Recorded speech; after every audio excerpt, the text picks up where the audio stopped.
नमस्कार, मैं हूँ आपका दोस्त विजय विद्रोही। आप मुझसे जुड़ चुके हैं, इसके लिए आप सबका तहे दिल से शुक्रिया और अगले 8-10 मिनट में आपसे जुड़े रहने की कोशिश करूँगा।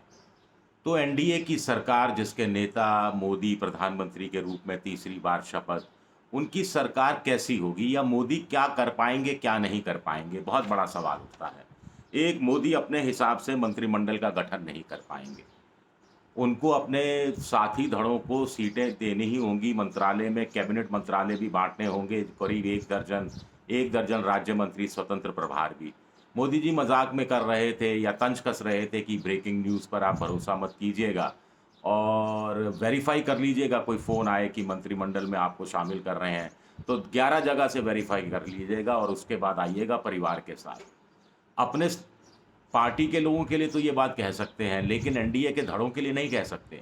एनडीए के धड़ों को तो बाकायदा फ़ोन उनको नहीं करना है, एनडीए के धड़ों को फ़ोन करना है कि हमारे हमारे हमारे इतने हैं और इतनों को आप मंत्री बनाइए और मोदी जी को मोहर लगानी पड़ेगी। कुल मिलाकर मोटे तौर पर ये बात कही जा रही है।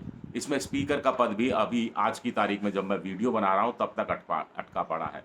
इसी तरह मोदी अपने हिसाब से मंत्रालय भी नहीं बाँट पाएँगे। कि किसको क्या मंत्रालय देना है, किसको क्या मंत्रालय देना है। 4 मंत्रालय मोटे तौर पर अपने पास रखेंगे, वो मस्ट है। जैसे रक्षा है, विदेश है, वित्त है और गृह मंत्रालय है, वो अपने पास रखेंगे। लेकिन अमित शाह गृह मंत्रालय सँभालेंगे, नहीं सँभालेंगे, अभी तय नहीं है। बाकी वो चाहेंगे कि सामाजिक कल्याण ऐसे मंत्रालय जिनसे वोट हासिल होता है वो ज़्यादा अपने मंत्रालय अपने पास रखें, लेकिन चंद्रबाबू नायडू और नीतीश ये भी उस्ताद हैं। आपको ये नहीं भूलना चाहिए। वो इतनी आसानी से ये मंत्रालय छिन जाने देंगे अपने हाथों से, ऐसा संभव होता नहीं है। छोटी बात मैं एक कह दूँ कि मोदी जी को गठबंधन की सरकार चलाने का कोई अनुभव नहीं है। लेकिन चंद्रबाबू नायडू को और नीतीश कुमार को गठबंधन की सरकार में रहने का, पलटी खाने का, गठबंधन से बाहर निकल जाने का, गठबंधन में रहते हुए अपनी माँगों पर टिके रहने का, अपनी माँगें मनवाने पर ज़ोर देने का बड़ा ख़ासा अनुभव है। तो ये कशमकश चलती रहनी है, बंद नहीं होने वाली है। मोदी मनमाने फैसले नहीं ले पाएँगे, तीसरी बात। जैसे कि रात को 8 बजे अचानक देश चौंकेगा नहीं। यानी आप समझ गए कि नोटबंदी जैसी स्थिति नहीं आने वाली। यानी कोरोना में जैसे ताली बजाओ, थाली बजाओ, दिए जलाओ, ऐसा कुछ मोटे तौर पर होने वाला नहीं है। यानी जीएसटी मनमाने ढंग से और बिना आधी-अधूरी तैयारियों के लागू कर दी गई, ऐसा होने वाला नहीं है। या फिर कोरोना काल में जो लॉकडाउन हो गया अचानक, इतना बड़ा लॉकडाउन और बिना समय दिए, ऐसा कोई चौंकाने वाला नहीं है, मनमाना फैसला नहीं लेने वाले। आकाशवाणी के ज़रिए या दूरदर्शन के ज़रिए मन की बात वो करते रहे हैं, आगे मन की बात करेंगे। उसमें से कितनी उनकी मन की बात होगी, कितनी साथियों के मन की बात होगी, ये देखना दिलचस्प होगा, क्योंकि अभी तो 100% मन की बात करते थे। अब दूसरों की मन की बात सुननी पड़ेगी और दूसरों की मन की बात सुनने की मोदी जी को आदत नहीं है। यह बात आप अच्छी तरह जानते हैं, चाहे गुजरात में 3 बार मुख्यमंत्री रहे हैं, चाहे दिल्ली में 2 बार प्रधानमंत्री रहे हों। मोदी को यूसीसी पर खामोश रहना होगा, डिलिमिटेशन पर भी खामोश रहना होगा, वन नेशन वन इलेक्शन पर भी खामोश रहना होगा। पीएसयू जो पब्लिक सेक्टर यूनिट है, उसमें विनिवेश को लेकर भी थोड़ी-सी अड़चनें आ सकती हैं। ऐसे बहुत सारी चीज़ें हैं।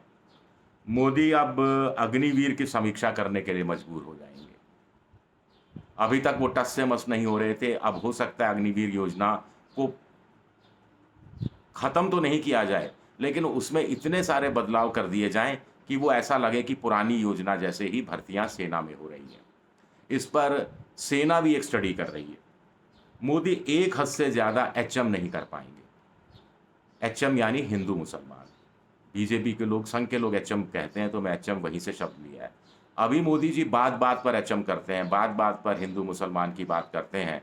इस तरह के जो भाषण हैं, जो इस तरह के भाषण अब चुनावी रैलियों में मोदी जी के दिखाई नहीं देंगे आने वाले विधानसभा चुनाव में, जिस पर मैं विस्तार से बताऊँगा कि वो मांस, मछली, मटन, मंगलसूत्र, मुसलमान, बाबरी ताला राम मंदिर पर, बुलडोज़र चलेगा राम मंदिर पर, ये सारी बातें नहीं हो पाएँगी। मोदी मुस्लिम आरक्षण खत्म करने का साहस नहीं जुटा पाएँगे। क्योंकि नीतीश कुमार भी मुस्लिम आरक्षण के विरोध में नहीं है और चंद्रबाबू नायडू ने तो साफ कर दिया है कि आंध्र प्रदेश में वो 4% मुसलमानों को आरक्षण भी देंगे। इसके साथ हज जाने वालों को 1 लाख रुपए की सब्सिडी भी देंगे। ईदगाह और कब्रिस्तान के लिए हर ज़िले में ज़मीन भी देंगे। जो मौलवी हैं उनकी तनख्वाह 10,000 रुपये कर देंगे। 5 लाख रुपया गरीब मुसलमानों को बिना ब्याज का कर्ज देंगे। तो अब भूल जाइए मोदी जी मुसलमानों का आरक्षण खत्म हो जाएगा, तुष्टीकरण होता था, फलाना ढिमका होता था, ये बातें नहीं कर पाएंगे। मोदी को जातीय जनगणना कराने के लिए क्या मजबूर करने में नीतीश कुमार कामयाब होंगे, ये भी अपने आप में बड़ा सवाल है। नीतीश कुमार इसको अपना बड़ा प्लैंक मानकर चल रहे हैं, बड़ा राजनीतिक आधार बनाकर चल रहे हैं और उनको अगर मोदी जी को प्रधानमंत्री 5 साल रहना है, तो चंद्रबाबू नायडू को भी 5 साल आराम से बिना किसी दिक्कत के आंध्र प्रदेश का मुख्यमंत्री बने रहना है। नीतीश को जो अगला लोक विधानसभा चुनाव होगा, उसमें फिर 5 साल के लिए मुख्यमंत्री बने रहना है। तो आपको प्रधानमंत्री बना रहना है, दोनों को मुख्यमंत्री बना रहना है, तो सबको एक दूसरे के साथ ही चलना होगा और फिर मोदी जी को प्रधानमंत्री बने रहना है, तो दोनों की बात माननी ही पड़ेगी। मोदी बात-बात पर उग्रवाद, उग्र हिंदुत्व, हिंदू राष्ट्रवाद, इसकी बात भी नहीं कर पाएंगे जैसा कि वो करते रहे हैं। 10वां पॉइंट है कि मोदी को संसद में मजबूत और एकजुट विपक्ष का सामना करना पड़ेगा। 11वां पॉइंट है कि 11वां पॉइंट इंपॉर्टेंट है। ये 10 पॉइंट पर मोदी जी चलेंगे, तो फिर मोदी जी क्यों रहेंगे? प्रधानमंत्री पद पर बैठकर करेंगे क्या? 24 में से 18 घंटे करेंगे क्या वो?